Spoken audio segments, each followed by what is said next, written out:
They were just two teenage sisters, excited for a secret trip to surprise their dad for Thanksgiving.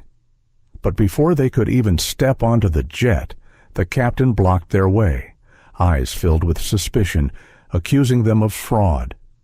Two 14-year-old black girls holding all the right papers, standing in front of a $70,000 private charter, suddenly treated like criminals. What would you do if your children were humiliated like that? If your daughters were told they didn't belong, not because of what they did, but because of how they looked?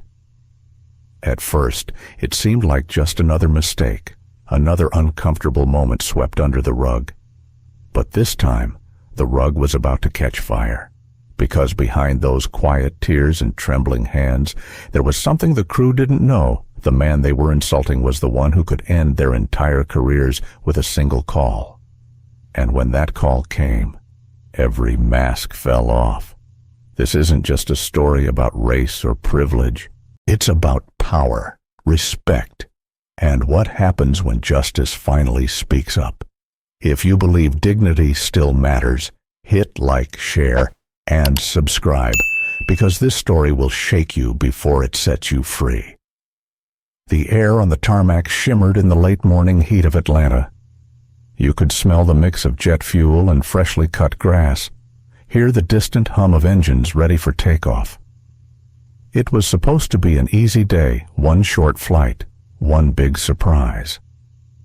14-year-old twins Amira and Maya Thompson stood side by side, their matching travel bags slung over their shoulders, passports in hand, hearts pounding with excitement. Behind them, the private jet, a sleek, silver Gulfstream G550, gleamed like a promise. But before they could climb the stairs, Captain Derek Hastings stepped forward. His uniform was crisp, his smile thin and cold. He looked them up and down, not with curiosity, but calculation. "Can I see your paperwork again?" he asked, voice flat. Amira blinked, confused. "We just showed everything to the gate agent, sir. The check-in desk said we're clear." The captain didn't move. "Humor me," he said. Amani handed him the leather folder their father had prepared: tickets, authorization letters, ID copies, even a notarized signature. Everything was neat, precise, exactly how their dad, Jonathan Thompson, always did things. Derek flipped through the papers with a kind of deliberate slowness, as though he were peeling back layers of a lie. "You two are traveling alone." "Yes, sir," Amira said. "We're surprising our dad for Thanksgiving. He's in Miami on business." The captain gave a dry laugh, the kind that doesn't reach the eyes. "And who paid for this flight?" Amani hesitated. "Our father booked it." Derek looked up sharply. "Your father booked a $70,000 charter flight for two teenagers." His tone carried the weight of accusation, not curiosity. The girls exchanged a look, half confusion, half fear. They'd been raised to be polite, to stay calm no matter how someone treated them. Their mom had always said, "Your dignity is your quiet armor." But right now, that armor felt thin. Captain Hastings closed the folder with a snap. "Ladies," he said, "I'm going to have to hold this flight. Something doesn't add up." Behind him. The co-pilot lingered by the stairs, pretending to check his phone, but listening to every word. A few ground crew members glanced over, whispering. The tension in the air began to spread, like heat from an engine. Amani tried again, her voice soft but steady. "Sir, our dad confirmed everything. You can call the number on the "That's not how this works." He interrupted. "We get all kinds of scams these days. People using fake cards, stolen accounts. You'd be surprised what folks try to pull." The way he said folks made something in Amira's chest twist. She'd heard that tone before in stores, at restaurants, in hallways where people smiled with their mouths but not their eyes. For a moment, no one moved. The jet engines idled, sending a low vibration through the ground. A flock of birds lifted off from the nearby fence, startled by something invisible yet heavy. Finally, Amani spoke. "Sir, are you saying we don't belong here?" Her question hung in the air longer than it should have.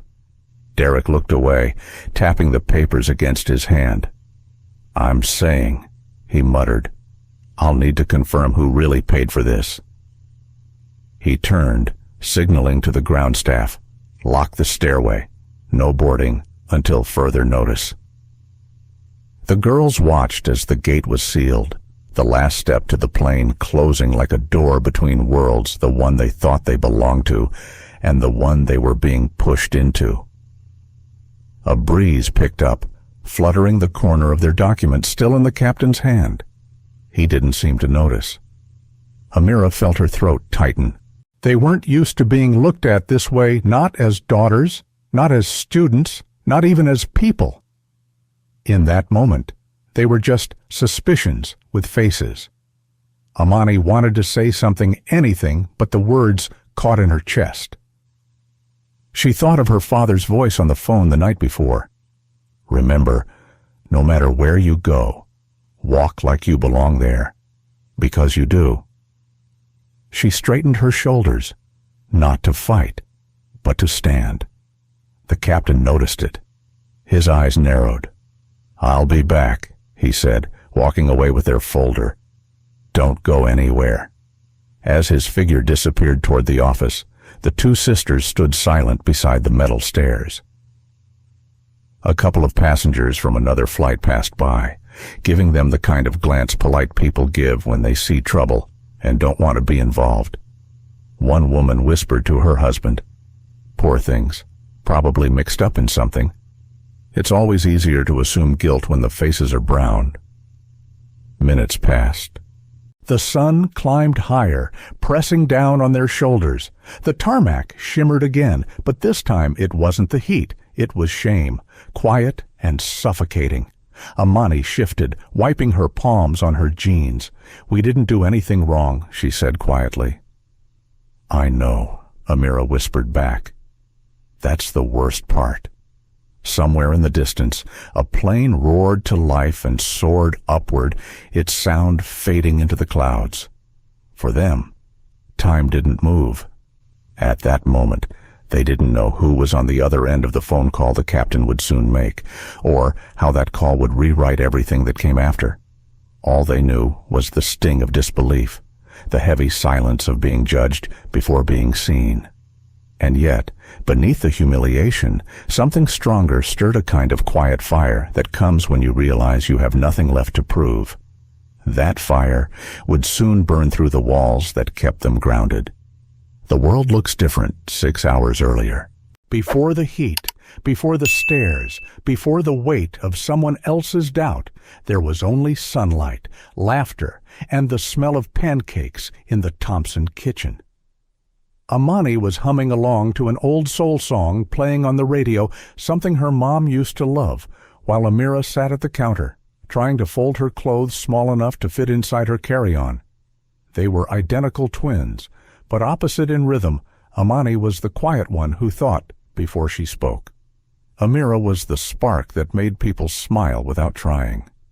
Today, both had the same look, that secret, bubbling excitement that made their cheeks glow. They were going to surprise their dad. Thanksgiving was 2 days away, and Jonathan Thompson had been away in Miami for weeks, tied up with business stuff, as he called it. He never talked much about work. The girls just knew he was somewhere around airplanes, a familiar smell on his clothes, the sound of aviation jargon in half-finished phone calls. "Are you sure he has no idea?" Amira asked, zipping her bag with a grin. Amani smiled back. "He thinks we're spending Thanksgiving with Aunt Regina. He's gonna cry." That made them both laugh that easy, full kind of laughter only children who feel loved can make. The plan had started a week earlier, after Amani overheard her dad sigh on the phone. "Wish I could be home for the holiday. Maybe next year." Next year felt too far away. So, the girls decided to bring Thanksgiving to him. They found a charter company online that offered private flights from Charlotte to Miami, called Sky Elite Aviation. The name meant nothing to them then. They'd saved up from tutoring, babysitting, and a few small scholarships their father insisted they keep for themselves. It wasn't enough, but when they called the booking office, the woman on the line told them not to worry. Your father's name is already in the system. Looks like you qualify for a family discount. It felt like fate. By dawn, everything was ready, clothes packed, gifts wrapped, a card they'd both signed. To the best dad, from your sneakiest daughters. Amani ran through the checklist like her mother taught her passport ID, travel letter, emergency contacts. She handled details the way her mom once did, deliberate, careful, almost ritualistic. Their mom, Dr. Evelyn Thompson, had been an aerospace engineer before she passed away 3 years earlier. She used to say that precision was love made visible. Every bolt on a plane, every blueprint, every check mark that was her language of care, and Jonathan had carried that same care into fatherhood. After her passing, he made one quiet promise that his daughters would grow up as themselves, not as his extensions. No chauffeurs, no fancy schools with gold-etched uniforms, no headlines, just Amira and Amani, smart, kind, ordinary girls in a world that rarely lets black girls just be. So he kept his name and his company in the shadows. To everyone else, Jonathan was just Mr. T, the polite man at school drop-off who always tipped extra and listened more than he spoke. Nobody knew that Mr. T was actually Jonathan Thompson, founder and CEO of Sky Elite Aviation Holdings, one of the largest private aviation networks in the Southeast. And that was exactly how he wanted it. That morning, the girls shared one last breakfast before their ride to the airport. The table was small, their laughter big. Amira held up her phone. Should we record his face when he sees us? Amani shook her head. Let's just watch it. Some moments don't need a screen. For a second, the kitchen went quiet. Amani glanced at the photo on the wall, their mother standing beside a jet engine, her arm around Jonathan, both smiling into the sun. She missed her, but she also felt her in the way the light hit the window, in the rhythm of their father's favorite jazz mug on the table. I wish Mom could see us now, she whispered. Amira smiled softly. She will. She always does. The ride to the airport was short, the kind that feels longer because your heart's too full. They sat in the back seat, whispering through their plan, imagining his reaction, the smile, the hug, maybe even a tear or two. When they arrived at the Atlanta private air terminal, the world was quiet. Almost two clean, polished floors, glass doors that opened like they were allergic to fingerprints. It didn't feel like the airports they knew. It felt like a different kind of sky, one meant for people with power. Still, they didn't think much of it. They belonged here, didn't they? Their names were on the list, their papers were in order, and their excitement was pure. They walked through the marble lobby with their heads high, nervous but proud. The staff at the front desk smiled polite, professional. But as they approached, that smile began to stiffen. Something in the air shifted small, invisible, but unmistakable. The kind of shift you only recognize if you've lived it before. It was the sound of curiosity turning into doubt. But at that moment, the girls didn't notice. They were too busy talking about their dad's favorite pie, too focused on their mission of joy. They handed over their documents, chatted about the weather, and waited. If you were standing there, you would have thought this was just another check-in. But the tension, quiet, and patient had already started to coil in the corner of the room, waiting for the right spark. Because in 6 short hours, that spark would become a storm. And when it did, the memory of this morning, the pancakes, the laughter, the photo on the wall would be what kept them standing tall when the world tried to shrink them. Long before the captain's suspicion turned the air cold, before the words fraud and scam poisoned their joy, there was only warmth, and the simple hope of 2 girls trying to make their father smile again. Sometimes discrimination doesn't come with shouting or slurs. It arrives quietly dressed in politeness, wrapped in procedure, hidden behind a smile that doesn't reach the eyes. When Amira and Maya Thompson rolled their suitcases up to the private terminal counter, they were still buzzing with excitement. The marble floor glowed beneath their sneakers. The air smelled faintly of leather and jet fuel. Everything about this place whispered luxury, from the soft jazz floating through hidden speakers to the gold-lettered signs that read, "Sky Elite Charter Executive Access Only." Behind the counter stood a young man named Marcus. He wore a navy vest, a practiced smile, and the kind of confidence that comes from knowing who usually walks through those doors. In front of him, a white couple, early 40s, well-dressed, handed over their passports and credit card. Marcus scanned, typed, printed boarding tags, and handed them back within minutes. "You folks are all set," he said warmly. "Enjoy your flight to Palm Beach." "Thank you, Marcus," the man said, and the couple strolled off toward the lounge, their laughter echoing faintly behind them. Then came the twins. Amira went first, offering her folder with both hands. "Good morning, sir. We're checking in for the 11:30 charter to Miami." Marcus's smile stayed, but something in his posture changed, subtle, but noticeable. His shoulders squared, his tone flattened. "Uh-huh. And I'm Maya Thompson, and this is my sister, Amani. It should be under our names. Our father booked it for us." Marcus nodded slowly, typing on his keyboard. The click of each key felt longer than the last. He looked at the screen, frowned slightly, then back at the girls. "You two traveling alone?" "Yes, sir," Amani replied. "Our dad's waiting in Miami." Marcus leaned back, crossing his arms. "And who's the payment contact on this?" "Our dad," Amira said again, trying to keep her voice light. "Everything should be in the system." Marcus tapped another key, his lips tightening. "Huh. Says here it was booked through a corporate account. Not many of those let minors fly solo." Amani felt her stomach twist. "He confirmed it yesterday," she said carefully. "We have all the paperwork right here." She opened the folder and handed it over. Inside were notarized letters, IDs, copies of their father's signature. The kind of details most adults wouldn't think to bring. Marcus glanced at them but didn't pick them up. Instead, he looked at the girls again, longer this time. "You girls sure this is your booking?" The question hit the air like static. Amira blinked. "Excuse me." Marcus shrugged, pretending to smile. "It's just, we've had a few, issues before. People trying to use stolen cards or company accounts they don't have permission for." He said it casually, like a joke, but the kind of joke that cuts. Amira froze. "You're saying we stole something?" Marcus laughed under his breath.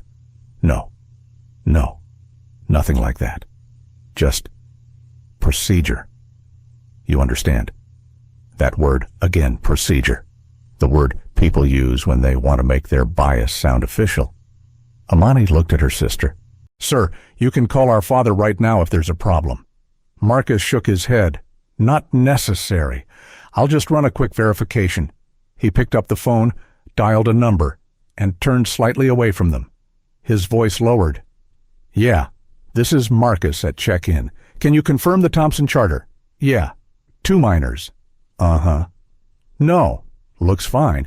But I just want to make sure it's not, you know." The pause was longer than the question. While he waited, the twins stood there, 2 girls in matching hoodies, clutching their passports, surrounded by silence.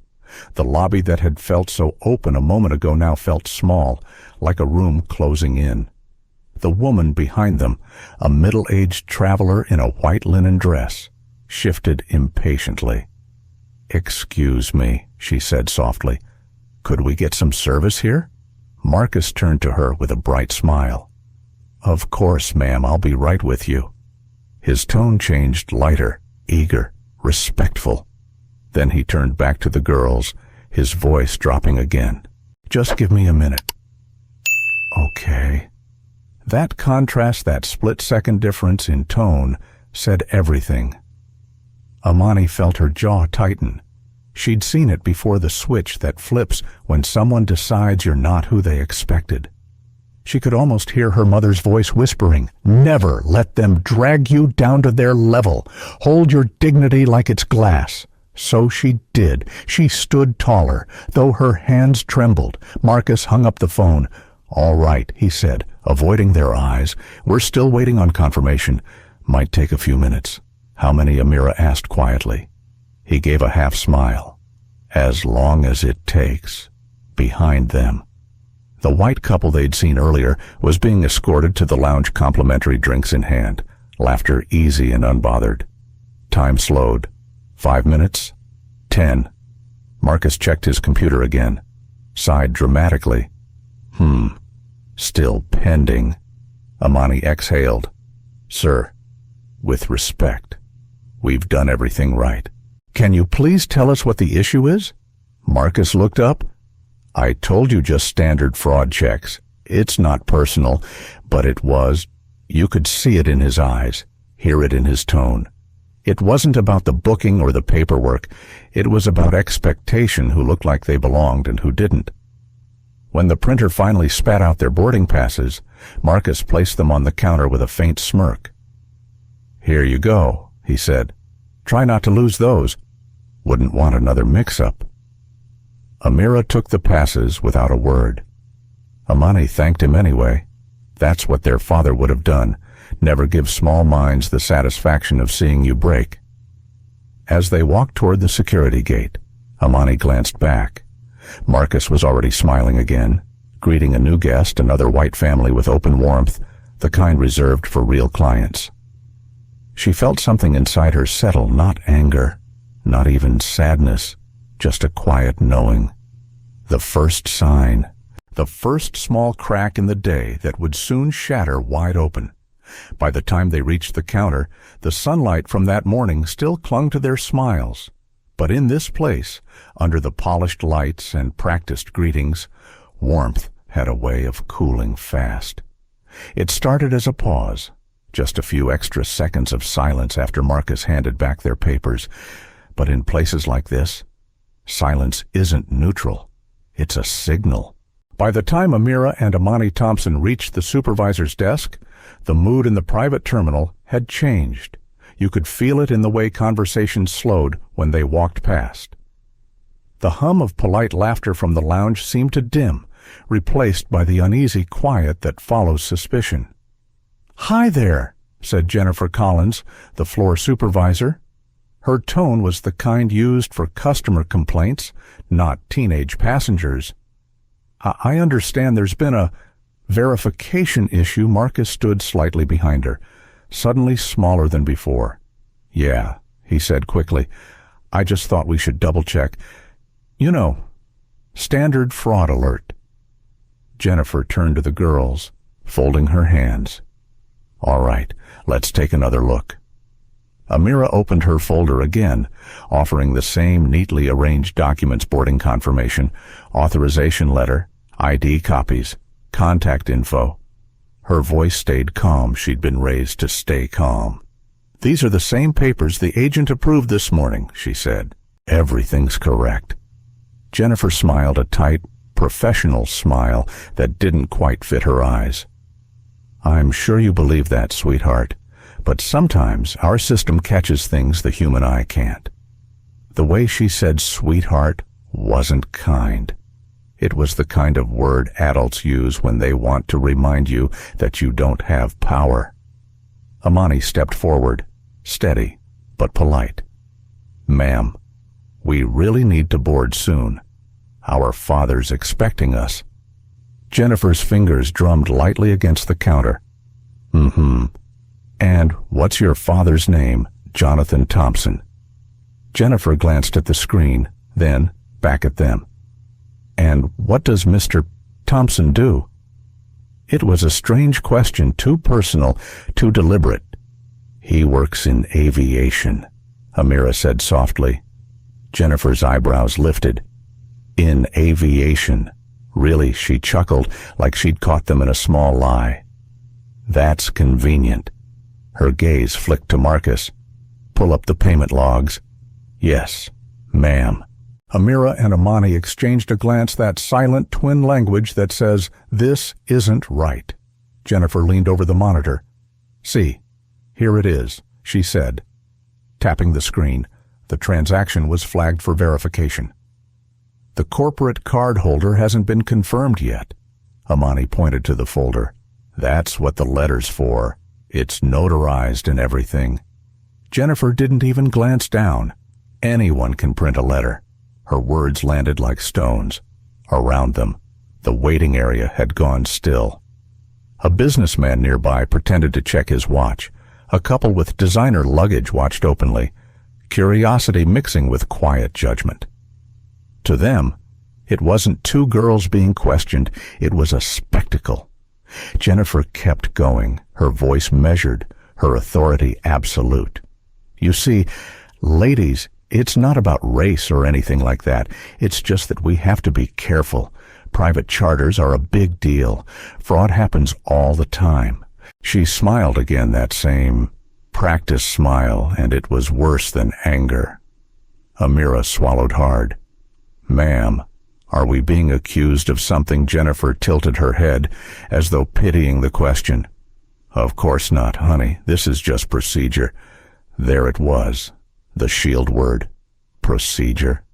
The kind of word people use to cover what they don't want to admit. Amani felt heat rise in her face, but she heard her mother's voice in her memory. Never let their ignorance decide your temperature. So she took a slow breath. "Okay, then please call our father. His number is listed right there." Jennifer didn't reach for the folder. "It's Sunday," she said. "Corporate offices aren't open. We'll have to wait until the next business day for verification." Amira blinked. The next business day. That's tomorrow. Jennifer shrugged. Better safe than sorry. Marcus looked down at his shoes. Even he knew this was wrong, but the hierarchy had spoken. The girls stood there, exposed two teenagers in a sea of adult eyes, their humanity slowly reduced to a question mark. A nearby passenger whispered, "Maybe the card really is fake." Another replied, "You'd think parents like that would come themselves."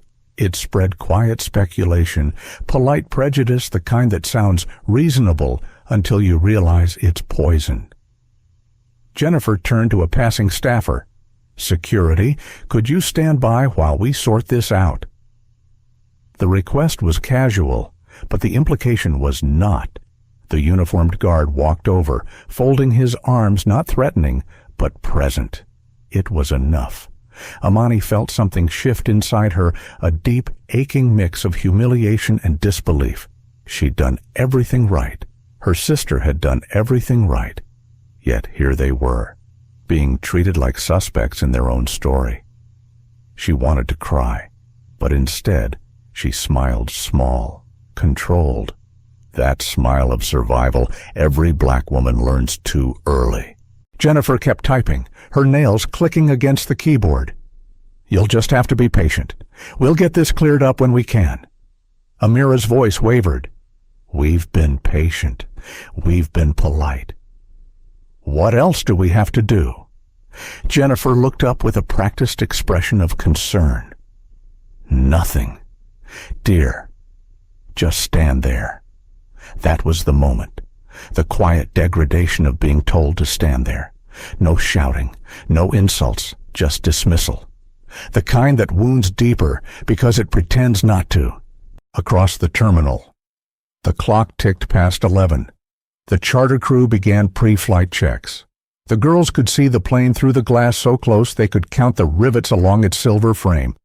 But between them and that dream, Jennifer's procedure stood firm, like an invisible wall.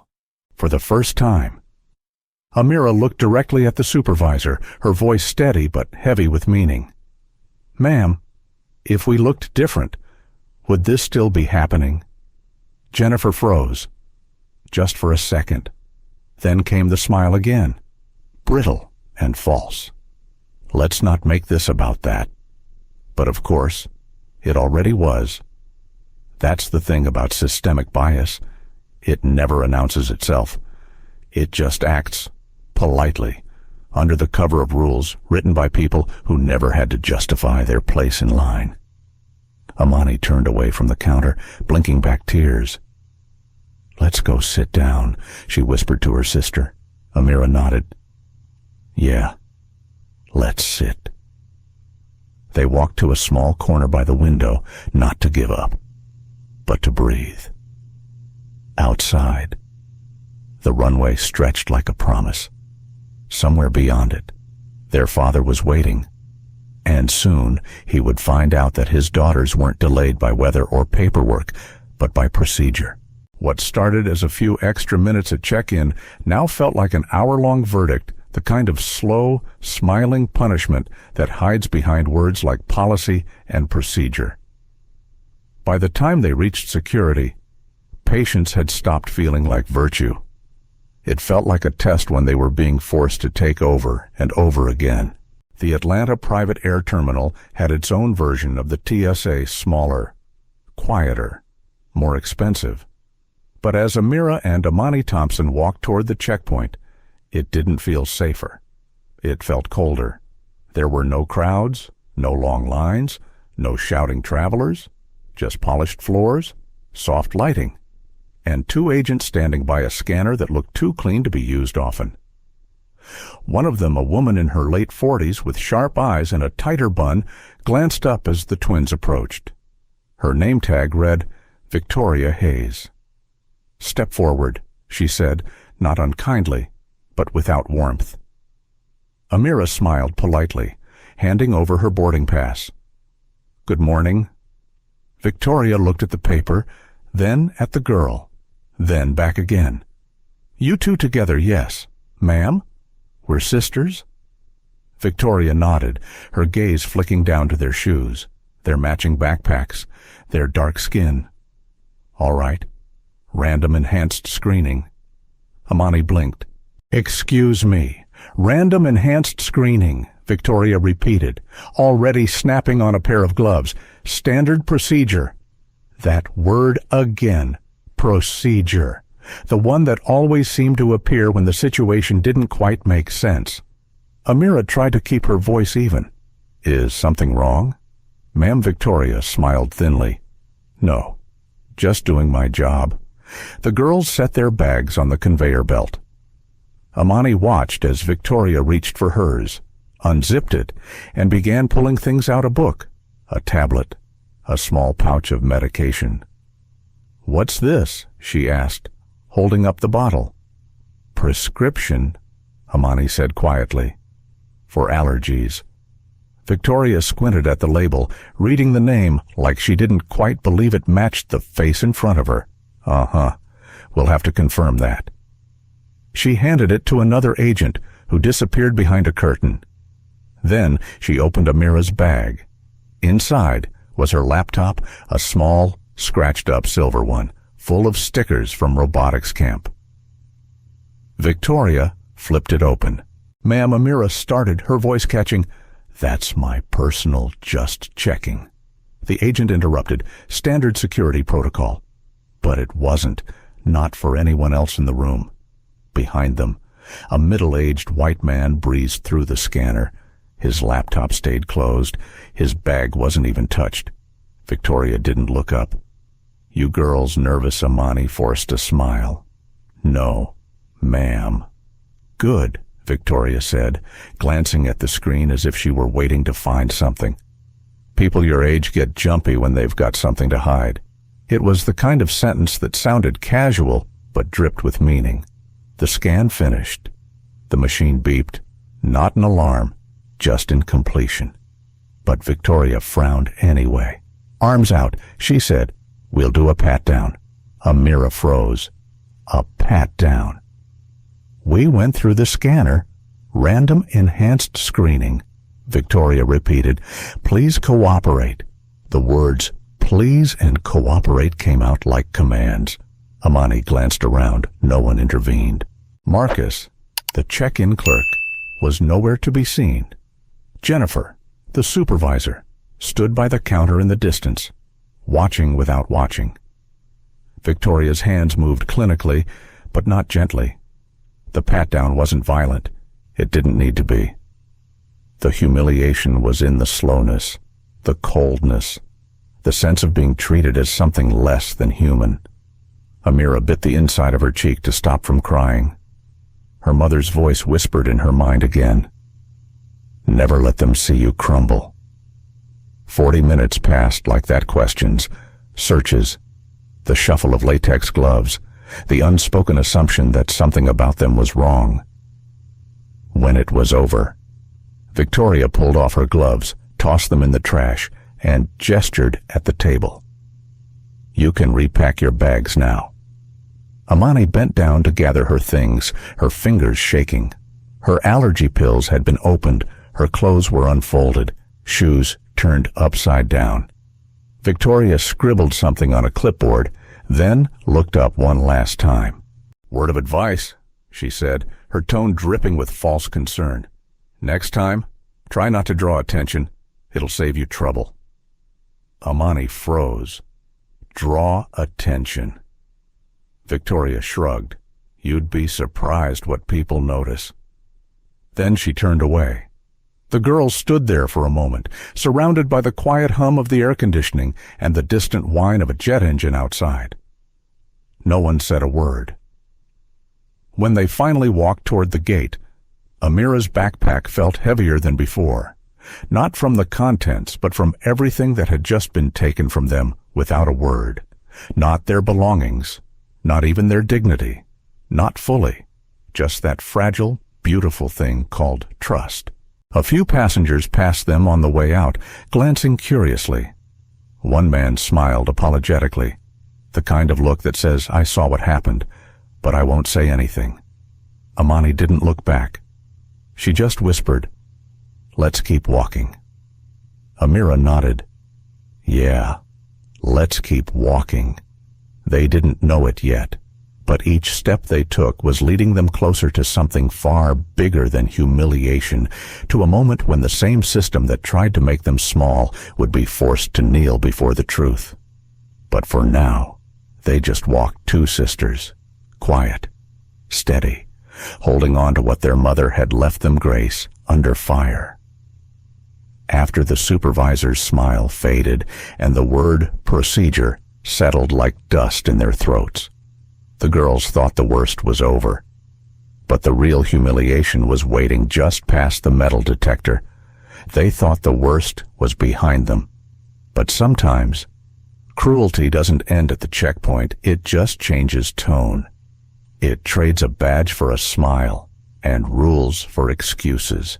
After 40 minutes of security searches and whispered humiliation, Amira and Amani Thompson finally stepped into the quiet terminal corridor. Their shoulders were tense, but they carried themselves with the poise their mother had taught them. Never let them decide your worth. The sterile air hummed with soft jazz again, as if pretending nothing had happened. To their left, a polished glass door read, Sterling Sky Lounge members and premium guests only. It looked warm inside leather chairs, soft lighting, the kind of calm that felt earned after a long morning. Amani looked at her sister. Let's just sit for a bit before boarding, she said softly. Amira nodded. Yeah. We could use a place to breathe. They walked in. Behind the counter stood a young man with styled hair and an easy grin. Cameron Reed, the lounge host. He greeted a couple in business suits with charm so smooth it almost gleamed. Welcome back, Mr. and Mrs. Peters. Your usual seats, of course. The man laughed, handing him a sleek black card. Cameron scanned it, handed it back, and led them toward a window table. When he turned back and saw the twins, his smile faltered just slightly. Hi, Amira said politely. We'd like to wait here before our flight. Thompson charter to Miami. Cameron blinked. You're on the Thompson charter? Yes, sir. He glanced toward the lounge, which had at least a dozen empty tables.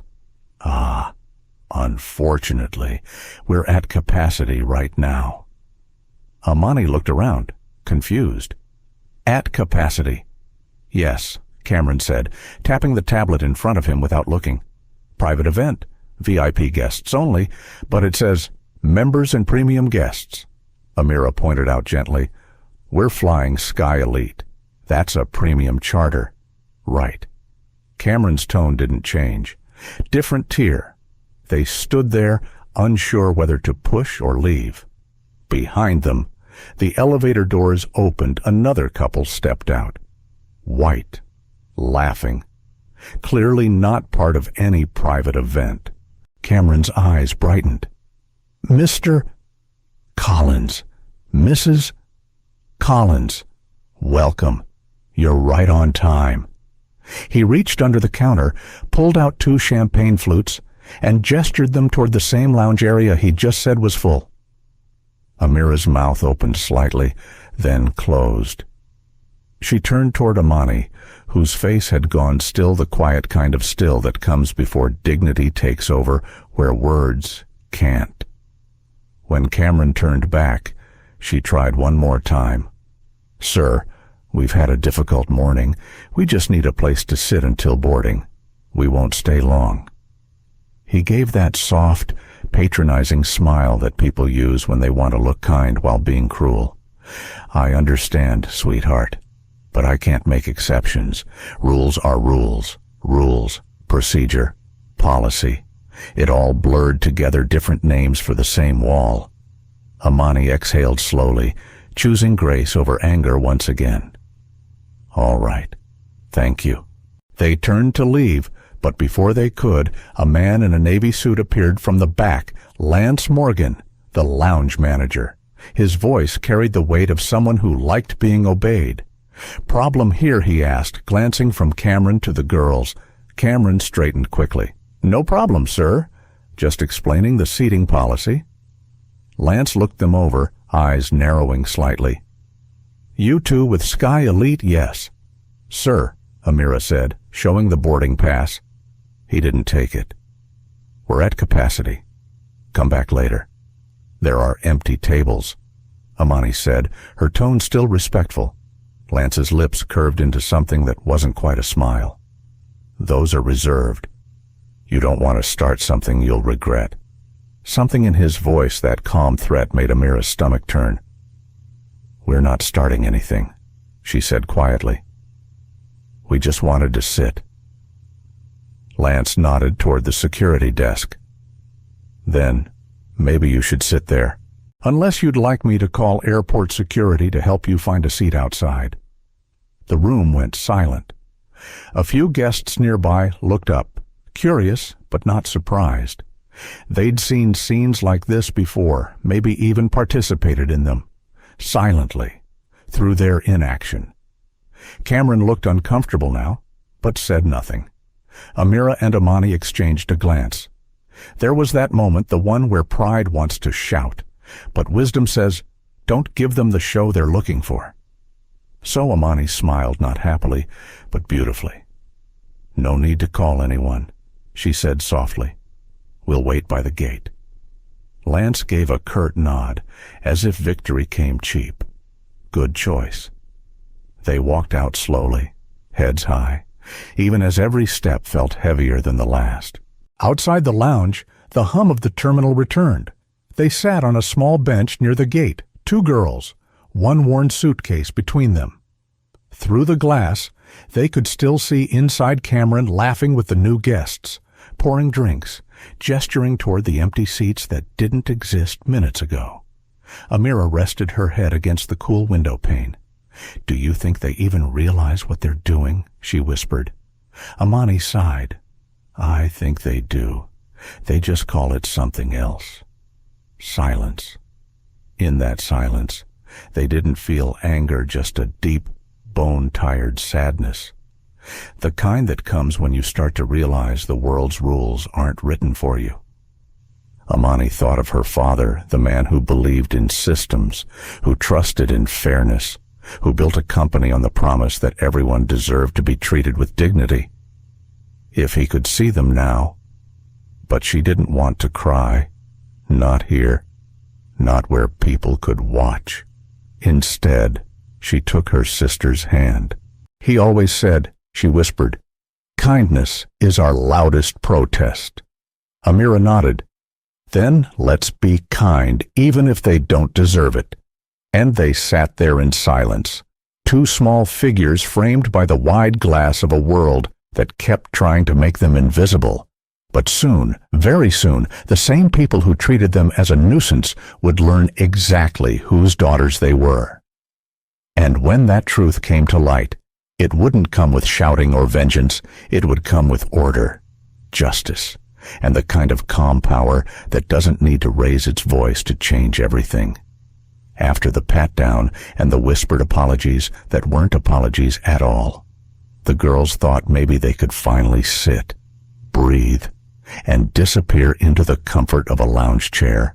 But comfort, like courtesy, was reserved for someone else. The Atlanta private air terminal was unusually quiet that afternoon. Outside, the Gulfstream G550 shimmered in the late sun, engines idle, ready to go. For Amira and Amani Thompson, it was supposed to be the final step before finally being free of the stares, the whispers, the testing. They had survived check-in, endured enhanced screening, and walked away from the lounge humiliation with grace their age shouldn't have required.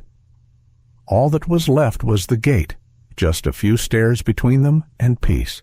But sometimes the last step is where the wall waits. At the desk stood Lisa Grant, the gate agent, mid-30s, tidy bun, headset on.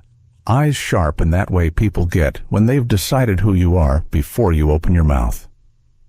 "Hi," Amira said politely. "We're here for the Thompson charter to Miami."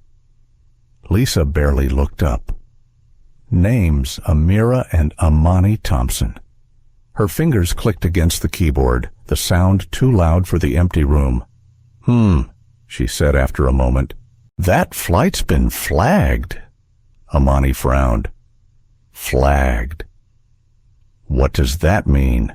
Lisa sighed, the kind of sigh that said she was already tired of explaining things to people like them. "It means there's a payment dispute on the account. We can't proceed until that's cleared up." Amira blinked. "A dispute? That can't be right. We have the authorization from our father." Lisa shrugged. "System says disputed. Can't override it." "Can we see what the system says?" Amani asked gently. Lisa's tone sharpened. "I'm not authorized to show customer data." "But we're the customers," Amira said quietly. Lisa gave a tight smile, the kind that wasn't really a smile at all. "Like I said, you'll need to contact customer service. They open at 9 a.m. tomorrow." Amani looked around the terminal empty.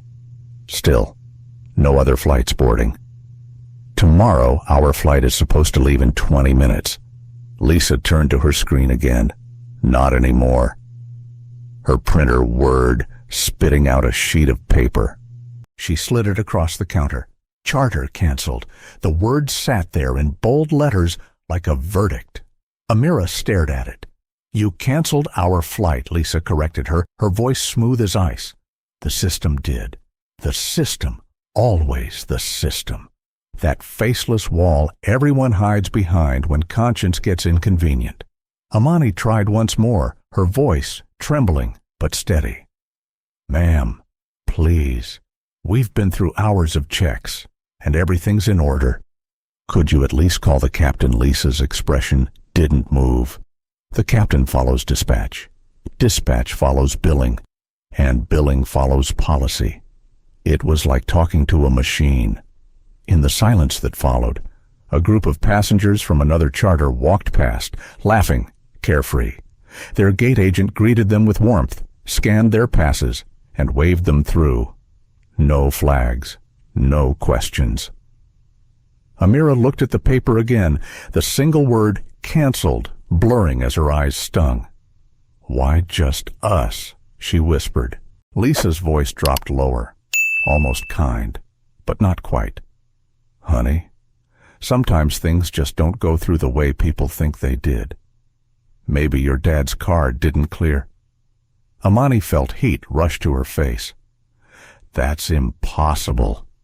Lisa lifted a brow. Is it? For a moment, no one spoke.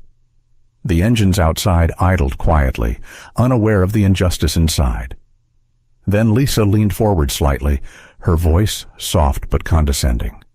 Look, I'm sorry this didn't work out, but there's nothing I can do. You can call customer service in the morning, or maybe your parents can. Amira's voice was barely a whisper. Our mother passed away. Something flickered across Lisa's face, not compassion, not guilt, just discomfort. She straightened, adjusted her headset, and said, "Then your father should handle it." That was the last thread. Amani inhaled deeply, then exhaled slowly, the kind of breath you take when you're holding back a lifetime of things you could say but won't. Her mother's voice again echoed in her memory. Grace isn't weakness, baby. It's discipline. So she nodded once. Thank you, ma'am. Lisa blinked, perhaps surprised at the calm. You're welcome, she said automatically, already turning back to her monitor. The girls stepped aside, their footsteps echoing softly on the polished floor. They found a bench near the window, the same view of the same plane that should have carried them to their father. Outside, a ground crew member climbed the stairs, loading catering trays. Everything looked normal, except for the invisible wall between them and that door. Amira watched the plane's silver body gleam under the sun. Do you think this was all planned? She asked softly. Amani hesitated. No, she said, but it doesn't have to be planned to be wrong. They sat in silence again, the kind of silence that feels heavier than noise. Passengers continued to board other charters, every click of heels and roll of luggage a reminder of who gets to move freely in this world, and who doesn't. After a while, Amani pulled out her phone, scrolling through her contacts. Her fingers hovered over one name, Dad. She looked at her sister. Maybe it's time. Amira nodded. Yeah, let's call him. Her voice was calm, not desperate, not angry, just calm. The kind of calm that comes when you realize the only person left to answer is the one they all underestimate. The moment her father's voice came through the speaker, steady and deep, the air in that terminal began to change, though none of them knew it yet. What started as a small call from two tired girls would soon ripple through the entire system that had tried to silence them. But for now, they sat their two daughters, still polite, still composed, still believing that dignity means not giving cruelty the reaction it wants. After being turned away from comfort disguised as luxury, the sisters moved toward the gate, still believing that maybe, just maybe, the plane would be the one place left where the rules were fair. They were wrong. Sometimes, injustice doesn't need to shout. It just needs someone in uniform to nod along and call it procedure. The quiet in the terminal had grown heavier by the minute. Amira and Maya Thompson were still sitting on the bench near the window, their canceled boarding slip folded neatly between them. Outside, the Gulfstream G550 stood like a mirage, sleek, silver, and untouchable. They could see the crew moving around it, the co-pilot stepping down the stairs, clipboard in hand, talking to ground staff. His name tag caught the light, James Miller. Amira glanced toward him, hope flickering faintly. Maybe he can help, she whispered. Amani hesitated. Maybe. After everything, the check-in, the security, the lounge, the gate, they still wanted to believe someone would do the right thing. So they stood and walked over, careful, polite. Excuse me, sir, Amira called softly. We're passengers on this charter, the Thompson flight to Miami. There's been some confusion. James looked up, squinting against the sunlight. His expression wasn't unkind, just guarded. "You two, the ones they flagged Amani, frowned slightly." "Flagged?" "Yeah," he said, tapping his clipboard. "Payment dispute or something. Captain said flight's on hold until it's cleared." Amira held out the documents again, the same ones they'd shown a dozen times that day. "Everything's verified. The supervisor saw it. The system approved it. There's no reason to cancel." James took the folder but didn't really read it. Instead, he gave the kind of sympathetic half-smile people wear when they've already decided not to get involved. "Look," he said quietly, lowering his voice. "Between you and me, sometimes these private terminals run into issues. Not everyone's who they say they are. You gotta trust the crew's instincts." Amani blinked. "Instincts?" James nodded, as if it explained everything. "Captain's got good intuition about people. Says something feels off. I listen." Amira's chest tightened. "Sir, with respect, we're just kids. We're not trying to fool anyone. We just want to see our dad." James sighed, shifting his weight. "Hey, I get it, but I also get him. We have to protect the company. It's nothing personal. That phrase again, nothing personal. The favorite shield of those who want to stay clean while standing in the mud." Amani spoke softly, carefully. "Sir, our father's name is Jonathan Thompson. He booked this flight. If you check with billing," he cut her off gently. "Not my department. And trust me, you don't want to push this right now. The captain's already tense." Amira's voice cracked slightly. "We've done everything right, and still we're being treated like James raised a hand. Hey, keep your voice down."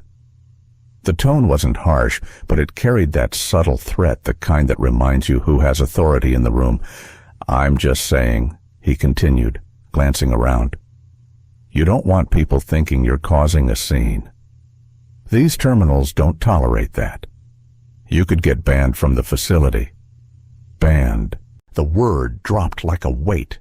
Two 14-year-old girls, standing in front of the plane their father owned, being warned not to cause a scene. Amira swallowed hard. "We're not causing anything. We're asking for fairness." James shifted uncomfortably. "I hear you, but right now, the captain calls the shots. If he says the flight's frozen, it's frozen. You gotta respect the chain of command. Chain of command, another way of saying, don't question authority." Amani took a slow breath. What if the chain itself is wrong? James looked at her for a moment, really looked. Then his eyes softened with something like pity, not understanding. "Life's not always fair, kid," he said. "Best you can do is keep your head down until it passes." And with that, he turned, walked up the stairs, and disappeared into the cockpit. For a long time, the sisters stood there, the hum of the jet engines pulsing faintly through the tarmac beneath their feet. No shouting, no confrontation, just the quiet ache of realizing how deep silence can cut. Amani sat back down on the bench. "He knew," she said. "He knew it was wrong." Amira nodded slowly, but he didn't want to be the one to say it. They watched the co-pilot through the cockpit window moving switches, checking panels, pretending not to see them anymore. That was how systems stayed alive. They realized, not through monsters, but through men like him, polite, reasonable, loyal to procedure. It wasn't hatred that kept the walls standing. It was comfort. Outside, the wind shifted, carrying the smell of fuel and rain. The clock ticked closer to the flight's departure time that would never come. Amani leaned her head against the glass. "Mom used to say silence is a choice," she murmured. Amira nodded, her voice barely a whisper. "So is courage." They both stared out at the horizon, two small silhouettes against a sky that seemed far too big, waiting for a justice they couldn't yet see, but somehow still believed in. Inside the cockpit, James adjusted the radio. "Dispatch, this is G5550 flight hold confirmed. Captain Hastings requested manual verification. Copy that, came the reply. Passengers still in terminal. James hesitated, glancing out the window at the two girls. Yeah, he said finally. Still here. Any issues? He exhaled. Not yet. But he felt at the unease that comes when your conscience whispers louder than your orders. Still, he said nothing, because in his world, saying nothing was easier. And out in the terminal, Amira finally pulled out her phone again. Call Dad, she said softly. Amani nodded, pressing the speaker icon, when their father's voice came through, steady and calm. It was like the first breath after drowning. Hi, Daddy, Amira whispered. Something's wrong. And from that moment on, the silence that had protected everyone else would start to break one voice at a time. After the gate agent's smile turned into a locked door, they thought maybe someone from the crew, someone trained to be fair, would finally listen. But fairness, like the flight itself, was still grounded. The terminal was quieter now, the light shifting from afternoon gold to the pale gray of early evening. Amira and Amani Thompson sat side by side, their reflection faint in the glass, waiting for a call that could fix everything. Their father's voice had been calm, steady, the kind of calm that made people listen. He'd told them to stay put. I'll handle this, he said. And for the first time that day, hope felt real again. Just then, the door to the jet opened, and a woman stepped down the stairs. She wore the Navy uniform of Sky Elite's flight crew, hair neatly pinned, posture straight, the kind of presence that commanded quiet without trying. Her badge read Denise Carter, Senior Flight Attendant. Amira felt a wave of relief. Finally, someone new, someone who looked like them. Amani stood, smiling faintly. Ma'am, excuse me. We're the Thompson sisters. There's been a mistake about our flight. Denise raised a hand gently. Professional, but cool. I know who you are. I was briefed. Her tone was smooth, careful, the voice of someone walking a tightrope between empathy and authority. We just need to clear up a few things. Denise continued, the captain received notice that your authorization documents might not be legitimate. Amani blinked. Not legitimate. They were notarized. Amira opened the folder again, showing the same papers, slightly crumpled now from being handled too many times. Everything's here. You can call our father. He's waiting on the line. Denise's eyes flicked toward the phone in Amira's hand. Then back to the girls. I understand, she said softly. But we have procedures for these situations. We can't just take someone's word, but it's not just our word, Amani insisted. We have proof. Denise's expression didn't change. Honey, she said quietly, I've seen a lot of people try to pass off fancy paperwork. I'm sure you believe it's real. That sentence hit harder than anything that had come before. Amira stared at her, not angry, just stunned. You think we made this up? Denise sighed. I'm not saying that. I'm saying it's above my clearance. And until we get verification from corporate, my hands are tied. Her voice was calm, but her eyes, they didn't look away. For the first time that day, Amani felt her throat tighten in a way she couldn't fight.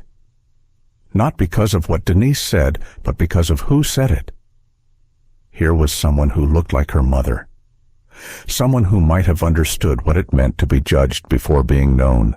And yet, in this moment, that shared skin felt like no shelter at all. Amira tried again, her voice trembling. Ma'am, our father. Denise cut her off, gently but firmly. Let's not make this harder than it already is. The more noise we make, the longer this will take to resolve. That word, we. as if they were all on the same side. But there was no we. There was only compliance and silence. Behind them, Captain Derek Hastings appeared briefly at the top of the stairs, scanning the scene. Everything under control. "Yes, Captain," Denise said crisply, "just verifying the passenger documents." He nodded, satisfied, and disappeared back inside. When the door closed, Denise turned back to the girls. "I'm sure he doesn't mean anything by it," she said quietly. "He's just being careful." Careful. That word carried centuries of weight. Careful meant don't challenge. Careful meant don't speak too loud. Careful meant accept it, even when it hurts. Amani took a breath, her voice shaking but steady. "Ma'am, can I ask you something? Of course. If we looked different, if we didn't look like this, do you think you'd still be careful?" Denise froze, her composure faltering for just a second. Her lips parted as if to answer, but no sound came. Finally, she said, "I can't speak to that." And just like that, the distance between them became a canyon. A silence stretched out, long and raw, the kind that fills every corner of a room when truth has just been spoken out loud. Denise straightened her jacket, regaining her professional tone. "You'll need to wait here until further notice. Please don't approach the aircraft again." Amira swallowed hard. "Yes, ma'am." As Denise turned to leave, Amani whispered, "You don't have to do this." The woman paused mid-step. For a moment, it looked like she might turn around, might say something, an apology, a confession, anything human. But she didn't. Instead, she said quietly, "It's not that simple." And then she walked away. The sisters sat back down. For a while, neither spoke. They just stared out at the plane that should have been theirs. Amani's voice finally broke the silence. She looked at us like she didn't know us. Amira shook her head. No. She looked at us like she remembered something she didn't want to. They both knew what that meant. Sometimes, surviving in a world that treats you unfairly means learning to play by its rules, even when those rules turn you against your own. But knowing that didn't make it hurt less. Outside, the sky had deepened into a dusky orange, and the hum of the runway faded to a distant drone. Inside, the sisters sat two figures framed by glass and light, holding their dignity like it was all they had left. What they didn't know yet was that this quiet endurance, this refusal to break, was exactly what would make the world stop and listen soon enough. Because the truth, once called, was already on its way. After the co-pilot's warning to keep quiet, they thought silence might finally buy them peace. But silence only works when the people around you are willing to speak the truth, and this time, even that hope broke. The air inside the terminal had gone still again, the kind of silence that makes every sound sharper. Amira and Maya Thompson sat together, eyes red but posture straight, waiting. Their father had told them to stay calm, and they were holding on to that word like a rope. Through the glass, they saw movement near the plane. The captain, tall and broad-shouldered, stepped down the stairs with slow, deliberate steps. His uniform was crisp, his badge gleaming Captain Derek Hastings. Even from a distance, they could feel the weight of his authority. He didn't hurry. He didn't need to. People like him never did. As he approached, the co-pilot James Miller trailed behind him, clipboard in hand, quiet and watchful. When Derek reached them, he looked the girls over once not with curiosity, but with assessment. "So," he said finally, "you're the Thompson sisters." Amira nodded. "Yes, sir." He extended his hand not to shake, but to take. Documents. Amani handed them over. Every paper in order, the same folder that had already been checked, doubted, and dismissed half a dozen times. Derek flipped through it slowly, his jaw tightening with each page. "You two chartered this aircraft?" he asked, voice low, almost mocking. "Our father did," Amira replied. Derek's eyes flicked up. "And where is he?" "He's meeting us in Miami," Amani said. Derek exhaled through his nose, shaking his head slightly. "Right." He closed the folder and tapped it against his palm. "You understand this is a $70,000 flight, correct?" Amira hesitated. "Yes, sir." "And you expect me to believe two teenagers arranged that alone?" His tone wasn't a question, it was an accusation. Amira's throat tightened. "Sir, our father booked it." "You can call him if you'd like." "I don't need to call anyone," Derek interrupted. "This doesn't add up. 2 unaccompanied minors, no visible guardian, a disputed transaction, and a last-minute booking. No. Something's not right here." He handed the folder back like it was contaminated. Amani's voice cracked slightly. "Are you saying we're lying?" Derek's expression hardened.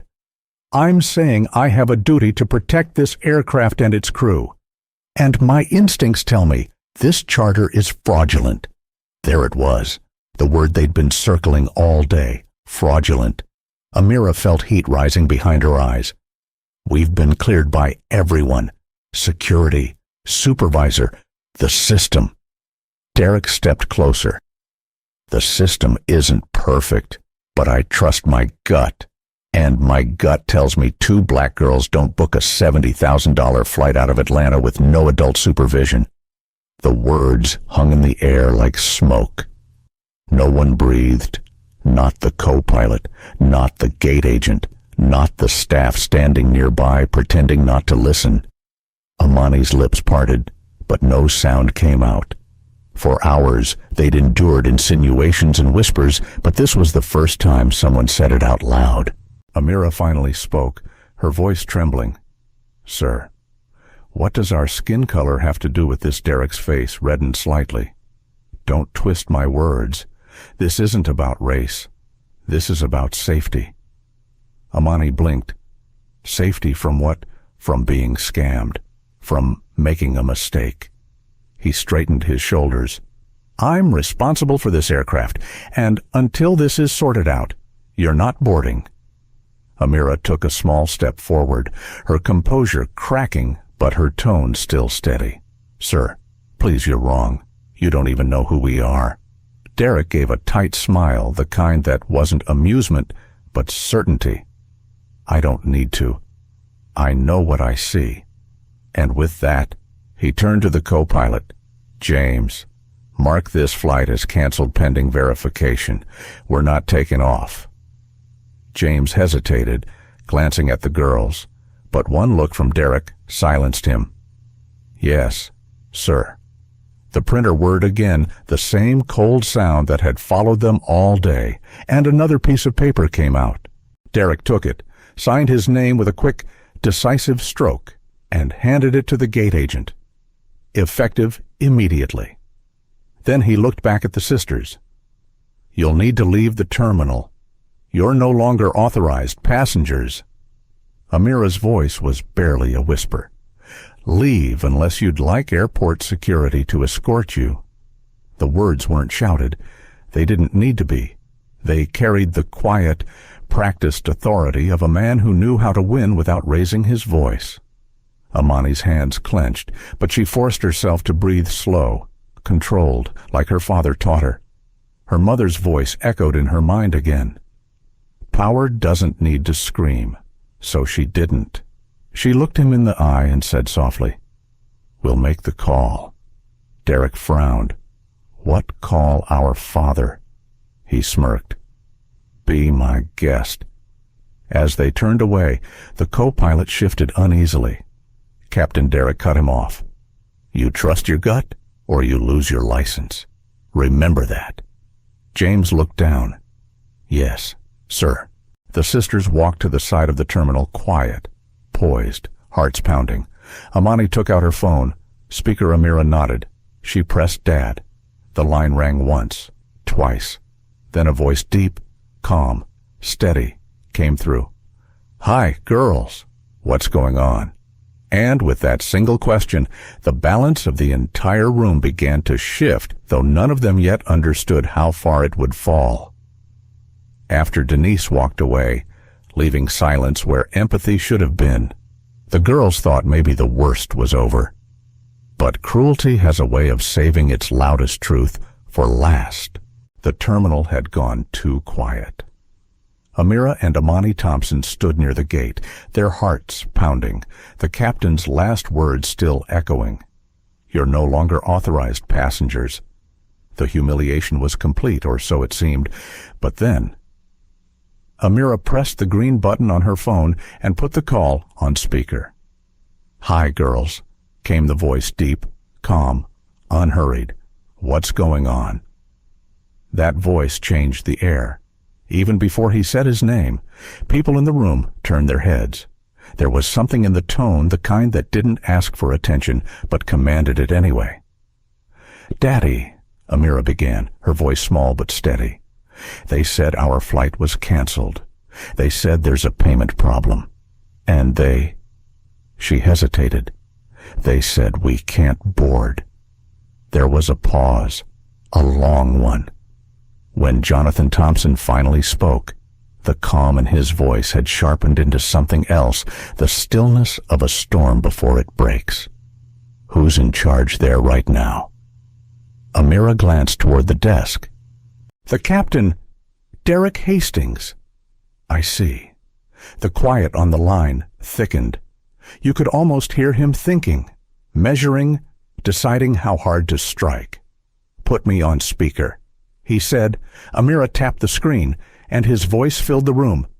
"This is Jonathan Thompson," he began, his tone even but cold. "I'd like the captain to identify himself for confirmation." Derek hesitated. "Sir, this is Captain Hastings, Sky Elite Aviation." "Thank you," Jonathan replied. "And your employee ID." "Captain Hastings." There was a beat of silence. "Excuse me." "Your ID," Jonathan repeated, "followed by your hire date and current base assignment." The captain straightened, his posture stiffening. "I'm not sure why that's necessary." Now Jonathan's voice didn't raise an inch. "Because I'm asking, and because I already have it in front of me." Every eye in the terminal shifted. The co-pilot froze. The gate agent's hand stopped midair above the keyboard. Jonathan continued, his tone razor clean. "Derek Hastings. Employee ID 041678. Hired February 12th, 2017. Annual salary $168,900. Currently assigned to charter operations under Regional Command Atlanta." The silence that followed was absolute. Derek's mouth opened, but no words came. Jonathan went on, unbothered. "Now, your co-pilot, James Miller, ID 059912, started June 2020, salary $78,500. Temporary probation review pending next quarter." James swallowed. "Sir, how did you— I built the system you're working in," Jonathan said evenly. "That's how." A slow realization swept through the room like the moment before a building shifts under its own weight. The check-in clerk, Marcus, appeared at the doorway. Pale. The supervisor, Jennifer, peeked from behind a wall. Denise, the flight attendant, froze mid-step at the top of the stairs. Jonathan's voice cut through it all, smooth and exact. "I want to understand something. Why are my daughters standing in your terminal humiliated after being denied boarding on an aircraft owned by my company?" Nobody answered. "Captain Hastings," Jonathan said finally. "You first." Derek cleared his throat, forcing his composure. "Mr. Thompson." There was confusion regarding payment verification. The system flagged the transaction as stop. Jonathan interrupted. "That's not what happened. I have the system logs in front of me. The transaction was verified at 09:12 a.m. Eastern. The flag was placed manually at 11:47 a.m. under your supervisor's override code." Care to explain why Derek's jaw clenched? I was acting on instinct, sir. Instinct? Jonathan's tone was still flat, but it sliced through the room. Is that what you call racial profiling now? No one breathed. Sir, that's not Jonathan didn't let him finish. You accused 2 miners of fraud. You canceled a cleared charter. You told them to leave your terminal, the same terminal their mother helped design.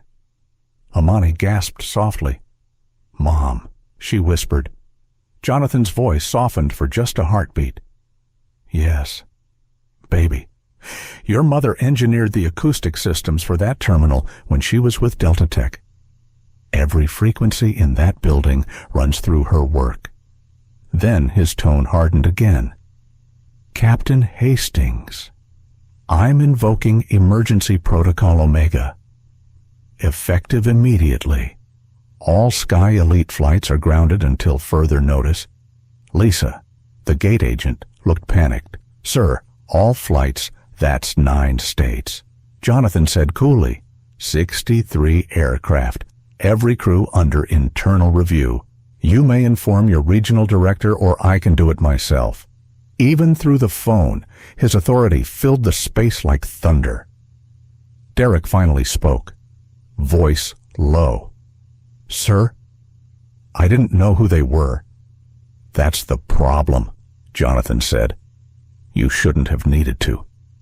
There it was, the sentence that landed like a verdict. No shouting. No insults, just truth, clean and heavy. Jonathan paused, then continued quietly, almost sorrowfully. You embarrassed my daughters. You humiliated children who did nothing wrong. You turned my wife's work into a stage for your prejudice, and you did it while wearing my logo. His voice dropped lower still. You'll answer for that. Then he turned his tone softer again, directed at the girls.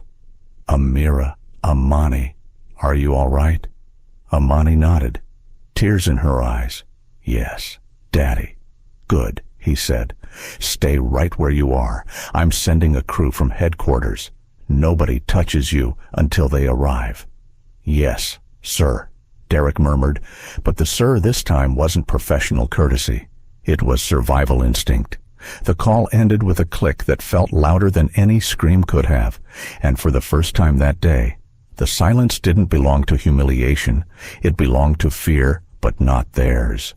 Transition Sentence Bridging Part 10 and Part 11. When Captain Hastings told them to make the call, he thought it would prove his point. What he didn't realize was that some calls don't just reach a parent, they reach the top of the world he thought he ruled. Some truths don't need to be shouted. They arrive quietly, and the world just stops to make room for them. For a long moment after the call ended, nobody moved. The terminal, once a place of chatter and jet engines, now felt like a courtroom waiting for a verdict. Captain Derek Hastings still stood near the desk. Phone lowered. The blood drained from his face. Co-pilot James Miller stared at the floor. Lisa, the gate agent, was whispering into her headset, her voice trembling. And the Thompson sisters, Amira and Amani, stood together, motionless, their father's calm echoing in the air like a command that hadn't yet finished landing. Outside, the jet engines idled, unaware that the world inside the terminal had just turned upside down. Then, a sound broke the silence. The airport's internal PA system beeped, and a clipped, emotionless voice came through. Attention, all Sky Elite charter operations are temporarily suspended, effective immediately. All personnel are to remain in place, pending verification from Executive Command. The words fell like thunder. Cameron, the lounge host, looked up from the corner. What does that mean, Jennifer? The supervisor went pale. That's a top-level shutdown code. I've never heard it used before. She turned to Marcus, the check-in clerk. Do you have any idea? Marcus shook his head, his fingers trembling. Only one person can issue it, he whispered. The founder. That word founder traveled across the terminal like a secret escaping its cage. Derek turned slowly toward the twins. His voice, when it came, was small, stripped of authority. Your father is the founder." Amira met his gaze steady, unflinching. "Yes, sir. Jonathan Thompson, Sky Elite Aviation Holdings." The silence that followed wasn't just quiet. It was heavy, like the air itself refused to move. Then the security radios crackled again. "Command Protocol Omega confirmed. Grounding all 63 aircraft across 9 states. All crews report status. Full audit ordered." James Miller's mouth fell open.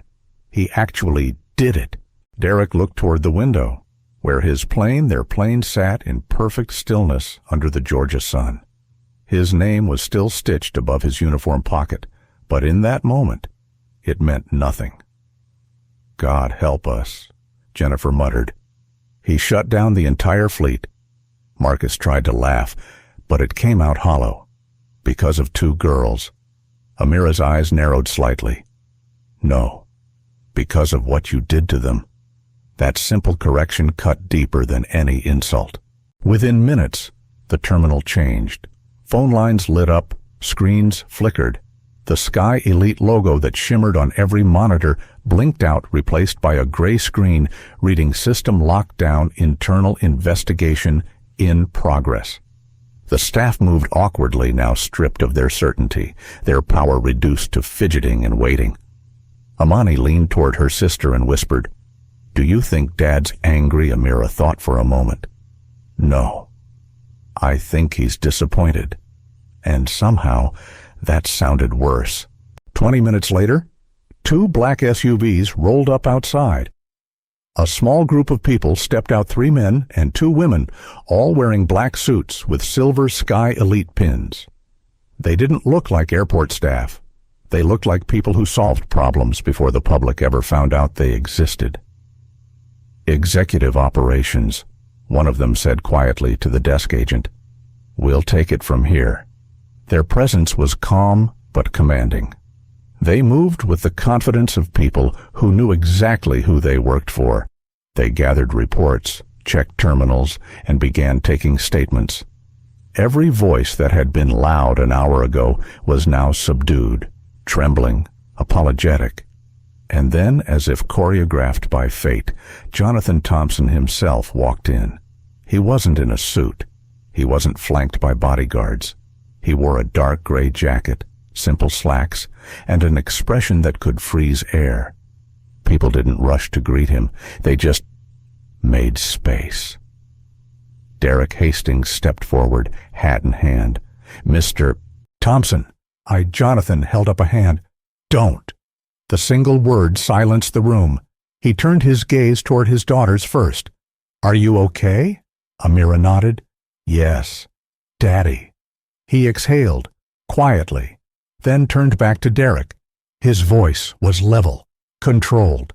"I built Sky Elite on trust, on safety, on the belief that every passenger deserves dignity, not suspicion." Derek swallowed hard. "Sir, I misread the situation." "No," Jonathan said. "You read it exactly how you were taught to." "That's the problem." He walked past him, surveying the faces. Marcus, Jennifer, Lisa, Denise, each one pale and rigid. "You all believed you were protecting this company." He continued, "But what you were protecting was your comfort, your assumptions, your privilege." No one spoke. Jonathan stopped by the window, looking out at the jet. Its polished surface reflected the terminal and the people who now looked like ghosts of themselves. He said quietly, almost to himself, "My wife designed this terminal to make sound travel softer. She believed no one should feel small inside it." Then he turned, and yet today, 2 children were made to feel smaller than anyone else. Derek's voice cracked. "Sir, please." Jonathan's tone didn't change. "Captain Hastings, as of this moment, your license is suspended pending federal investigation. Co-pilot Miller, you're placed under review. Ms. Collins, Mr. Hale, Ms. Grant, you'll surrender your badges. TSA coordination has already been notified." He paused. Sky Elite does not tolerate bias, not in its policies, not in its people. Jennifer's lip trembled. Sir, we didn't mean you did, he said softly. You just didn't think you'd get caught. There was no anger in his voice, only finality, the kind that leaves no room for appeal. He turned back to his daughters. Girls, it's time to go home. Amira looked up. Home. He smiled faintly. I think we've spent enough time here today. As they walked toward the exit, the staff parted silently, their eyes lowered. Behind them, the sound of the intercom resumed. Sterile and mechanical attention, all personnel maintained standby status. Compliance reports due by 2100 hours. The machine of Sky Elite had begun to turn on itself, and at the center of it all, two young girls, hand in hand, walking beside the man everyone had underestimated. The line went dead, but its echo didn't. Because when a man like Jonathan Thompson makes a promise, the world around him starts to move or stops completely. The next morning, the rain came steady, unhurried, as if the sky itself needed to wash something clean. Inside Sky Elite headquarters, a sleek glass tower rising above downtown Atlanta. A conference room sat in near silence. The company's logo, a silver pair of wings, gleamed faintly on the wall, like an emblem of something that used to mean pride. Now, it just meant reckoning. At the center of the room sat Jonathan Thompson, his expression unreadable. Across from him were the faces that had once held authority: Captain Derek Hastings, Supervisor Jennifer Collins, check-in clerk Marcus Hale, gate agent Lisa Grant, and flight attendant Denise Carter. The co-pilot, James Miller, sat near the back, pale and quiet. None of them spoke. The silence stretched until Jonathan looked up from his tablet. All right, he said softly. Let's begin. He didn't shout. He didn't need to. The hum of the air conditioner filled the space like the low rumble of thunder before a storm. Every word, every decision, every delay that happened yesterday, Jonathan said, was recorded. Sky Elite doesn't rely on memory, it relies on data. And today, we're going to listen to it together. He pressed a button, and the large monitor behind him flickered to life. The first clip played security footage from the Atlanta private air terminal. There was Marcus, smiling politely at a white couple, processing their check-in in under a minute. Then a jump in the footage and the twins appeared. His smile faded. The timer on the screen showed 6 minutes, then 9, then 12. His expression hardened. On the recording, you could hear him say, "You sure this card's yours?" Marcus closed his eyes now, sinking into his chair. Jonathan didn't look at him. He simply clicked the next file. Audio this time from the supervisor's desk. Jennifer's voice came through, sharp and impatient. "There's a flag on the payment. Could be stolen. I'm just following protocol." Another voice, Amira's small, polite, hopeful. "Ma'am, you can call my father." Then Jennifer again. "It's business hours only. Come back Monday." The room was silent except for the sound of the rain against the windows. Jonathan turned toward her. "Protocol, Ms. Collins." Jennifer's hand shook. "Sir, I didn't mean any harm. It's just that you didn't need to mean harm." Jonathan interrupted quietly. "You only needed to mean convenience." He turned back to the screen. Next, footage from the lounge. Cameron's face, Lance's threats, the empty tables, the two girls standing, waiting. Jonathan didn't speak during that clip. He just watched the kind of watching that makes people wish they were invisible. Then came the TSA footage, Agent Victoria Hayes methodically pulling apart the girls' belongings, opening pill bottles, patting them down. One of the girls was trembling. The camera caught it all. By the time it ended, nobody could meet his eyes. Finally, the last video began the gate. The captain, and the words that had started the firestorm. 2 black girls booking a $70,000 charter. That's fraud. The sound of Derek's voice filled the room like static. He didn't look up. When the video ended, Jonathan stood. "I built this company after 30 years in the air," he said quietly. "I've flown through storms that would make this building shake, but I have never not once seen a storm as dangerous as arrogance."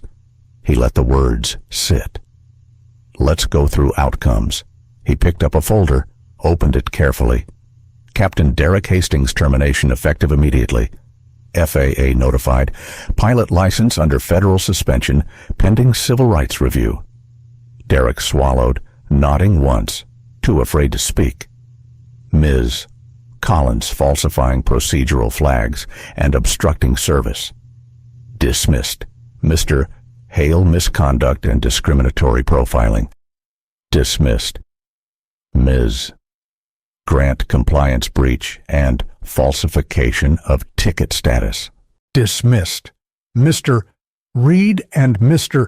Morgan contract with Sterling Sky Lounge revoked effective today. He looked to the back of the room. Agent Hayes TSA has received a full report with visual documentation. Federal investigation pending. No one protested. The only sound was the scratching of rain on glass. Jonathan's tone stayed calm, but each word landed like a hammer. Then he turned to Denise Carter, the only one still wearing her uniform. "You didn't raise your voice," he said. "You didn't insult anyone, but you stood by while they did." Denise looked down. "Sir, I wanted to keep my job." "I understand," he said softly. "But jobs built on silence aren't worth keeping." She blinked back tears. "I'm sorry." Jonathan studied her for a long moment. "You will have a chance to make it right. You'll lead a new training division, civil rights and bias reform for all 20,000 Sky Elite employees. You'll answer directly to me." Her head snapped up. "Sir, don't thank me," he said gently. "Just make sure no one else ever lives what my daughters lived yesterday." The room stayed still for a long time.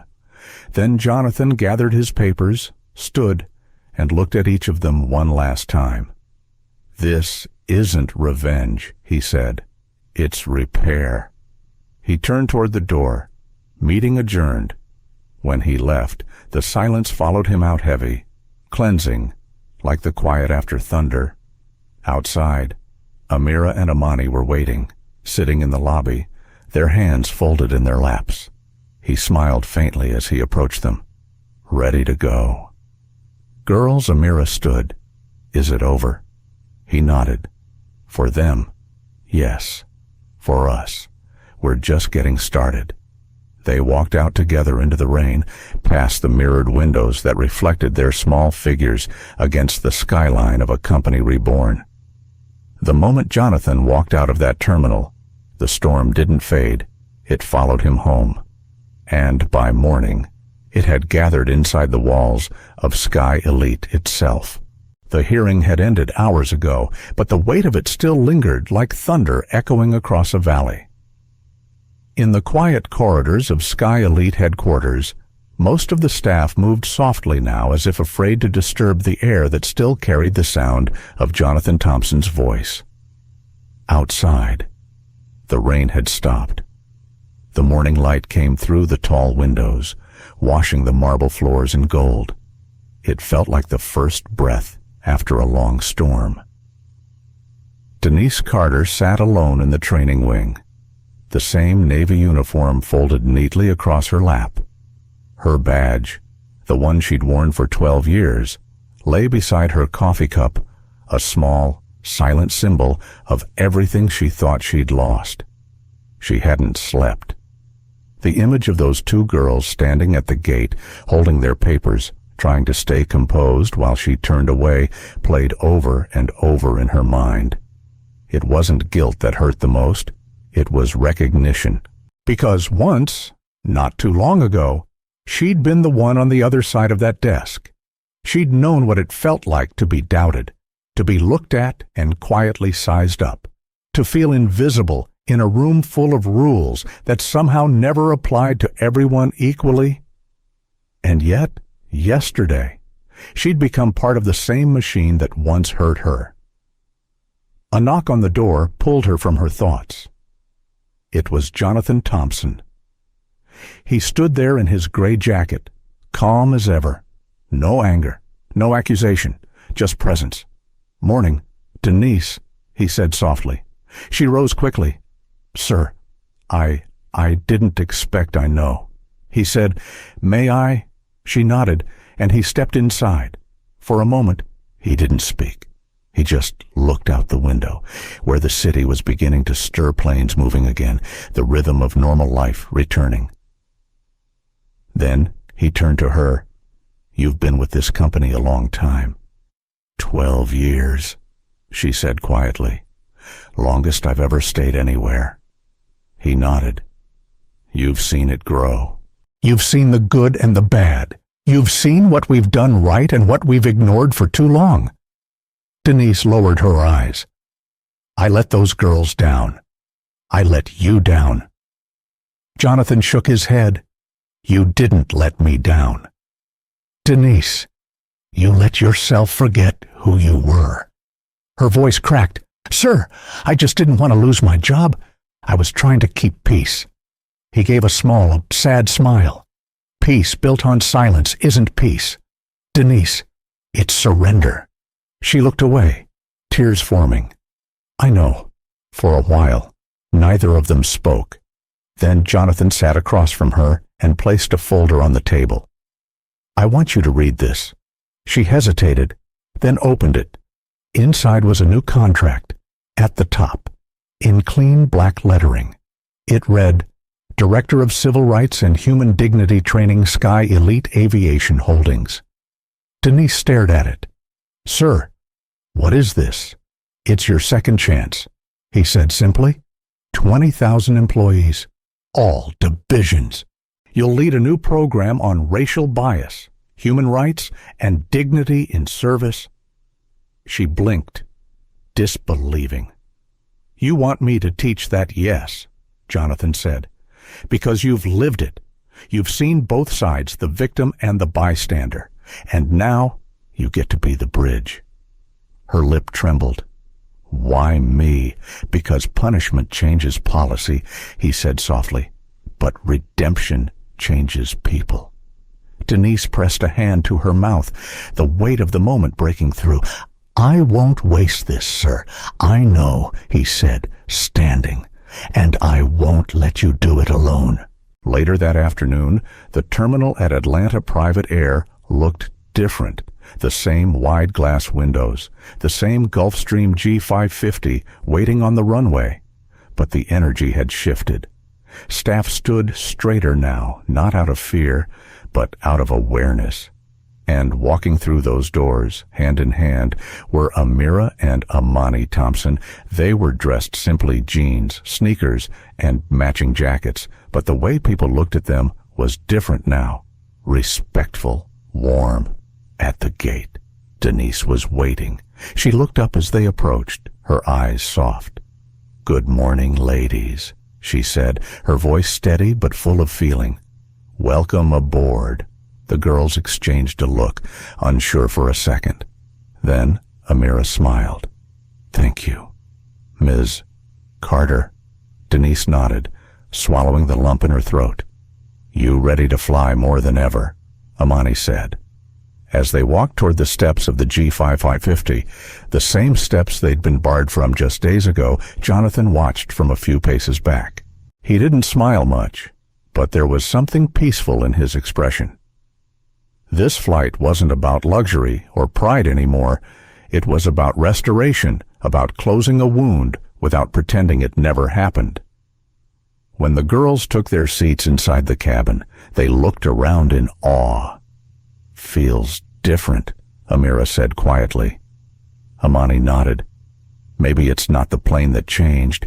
Maybe it's everything around it. Down below." Denise looked out across the runway as the engines roared to life. She felt the vibration beneath her feet, steady, powerful, alive. It was the sound of a system learning to breathe again. As the jet lifted off the ground, sunlight poured through the clouds, golden, clear, unbroken. Inside, Amira and Amani leaned against the window, watching the city shrink beneath them. Their father sat across the aisle, reading quietly, his calm presence a constant reminder that true power never needed to announce itself. Amani turned to him. "Daddy, are they all going to be okay?" The people from yesterday, Jonathan looked up, thoughtful. Some will lose what they had. Some will rebuild. But all of them, he said, will remember. He smiled faintly, and that's how real change begins. The storm had passed, but the air still hummed with its echo. What Jonathan chose to do next would prove that justice, at its best, doesn't end with punishment. It begins with purpose. 7 months later, the sun rose over Atlanta Private Air Terminal the way it always did, soft light spilling through tall glass windows, turning the polished floors into rivers of gold. But something felt different now. The walls held a new kind of warmth. The people behind the counters moved with a quiet confidence that came not from authority, but from awareness. And above the reception desk hung a new sign. Every guest deserves dignity. Every time. It wasn't fancy. It wasn't framed in gold, but it meant something. The terminal had changed not on paper, but in spirit. That morning, a little girl, no more than 10, walked in with her grandmother. Her name was Naomi Carter, visiting for her first solo flight to spend the summer with her cousins in Florida. Her grandmother handed over the documents, smiling nervously. "She's a little nervous," she said. The young attendant behind the desk, a new hire named Jasmine, smiled back. "We'll take good care of her, ma'am. She's in safe hands." And standing a few feet away, overseeing everything quietly, was Denise Carter. She watched the exchange with a kind of still pride, the kind that comes from surviving both shame and redemption. Jasmine double-checked the paperwork, not once, but twice, not because she doubted, but because she'd been trained to do so with respect. She handed the tickets back to Naomi and knelt a little to meet her eyes. "You ready, sweetheart?" Naomi nodded shyly. "Yes." "Ma'am." "Good," Jasmine said. "We're honored to have you with us today." Denise caught herself smiling, really smiling for the first time in months. It was a small moment, one that most people would have missed. But to her, it was everything, because she knew exactly what this place used to feel like 7 months ago: cold, suspicious, mechanical. Now, it felt human. Upstairs, in one of the glass offices overlooking the runway, Jonathan Thompson watched the scene below. He wasn't there to inspect or command. He was just passing through, heading to another meeting. But something about that small interaction caught his eye. He stood there for a while, hands in his pockets, watching Naomi and her grandmother. When the little girl waved goodbye and followed the attendant toward the jet, the same Gulfstream G550 that once became the symbol of exclusion, Jonathan felt a quiet peace settle over him. This, he thought, is what justice looks like when it's done right. Not headlines, not retribution, but routine kindness, the kind that doesn't need applause. As the jet took off, Denise joined him upstairs. She looked out at the runway beside him. "She's the first child to fly under the new program," she said softly. "We've done over 5,000 training hours across the country. Every employee passed." Jonathan nodded. "I read the reports. You've done good work, Denise." She exhaled slowly, the gratitude visible in her shoulders. "It wasn't just me. It was the girls. They made all of us look in the mirror." He smiled faintly. Sometimes that's what leadership really is, not building something new, but forcing people to see what's been broken. Denise looked down at the terminal floor below. It's strange, isn't it? How something ugly can become the reason something beautiful exists. Jonathan followed her gaze. That's the thing about scars, he said quietly. They remind us that healing happened. Later that day, Amira and Maya Thompson arrived with their father. It had become a little family tradition, a quiet visit every few months, just to check in. The staff greeted them warmly now, not out of obligation, but with genuine affection. Everyone at Sky Elite knew their story, but it wasn't whispered anymore. It was respected. Amani stopped near the sign at the front desk. Every guest deserves dignity. She ran her fingers lightly over the letters. You think Mom would have liked this? She asked. Jonathan smiled, the lines near his eyes softening. She helped build the walls. Now, her spirit's building the people. Amira turned to him. Do you ever think about that day, about how bad it got? He looked out the window for a long moment. Every day, he admitted. But I also think about what came after the conversations, the changes, the courage. It's the after that matters.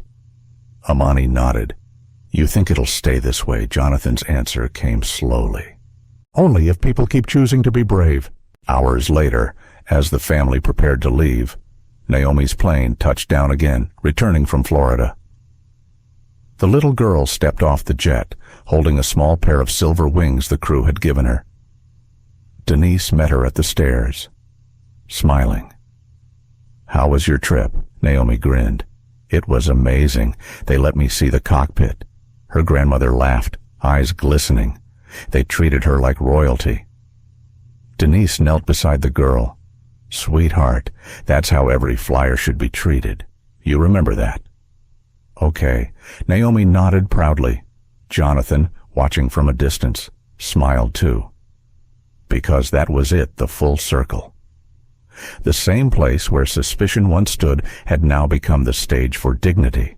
As the sun began to set over the runway, Jonathan placed a hand on his daughter's shoulders. Remember this day, he said quietly, because someday, when you see injustice again, and you will, you'll know it can be undone. Amira leaned her head against his arm. You really think people change? Daddy. He looked at her for a long time before answering. People can learn, but systems have to be rebuilt, and it takes power, transparency, and courage to do that. He smiled faintly. And that's what we'll keep doing, protecting the ones who come after. The girls nodded, and together they watched another jet take off, rising into a sky that looked a little clearer than before. Because in the end, justice isn't a verdict. It's a promise, one we owe not to ourselves, but to those who haven't arrived yet. The engines that carried the sisters toward Miami didn't just lift a plane, they lifted a weight. But real change isn't proven by a single flight. It's proven by what happens when the next traveler walks through the same doors. In a world that still struggles to see beyond color, class, and titles, the story of Amira and Maya Thompson reminds us that dignity isn't something we earn, it's something we all deserve. Their journey began with humiliation and disbelief, but it ended with courage, grace, and truth, exposing what power tried to hide. Real justice isn't about revenge, it's about repair. It's about using knowledge instead of anger and strength instead of fear. When their father, Jonathan Thompson, chose calm over fury, he didn't just defend his daughters, he transformed an entire system. And that's a lesson for all of us. Sometimes the loudest voice in the room is the one that refuses to shout. Each of us will face moments where we must choose between bitterness and wisdom, silence and integrity. What we do in those moments defines not just who we are, but what kind of world we leave behind. So let's remember, power can build walls, but courage can break them. Prejudice can blind us, but truth always opens the eyes that matter. If this story moved you, if it made you think, if it reminded you that change begins with each of us, please like, share, and subscribe. Your voice helps stories like this reach more hearts, spark more reflection, and keep justice alive where it matters most in our daily choices. Thank you for watching, for feeling, and for believing that compassion still has power.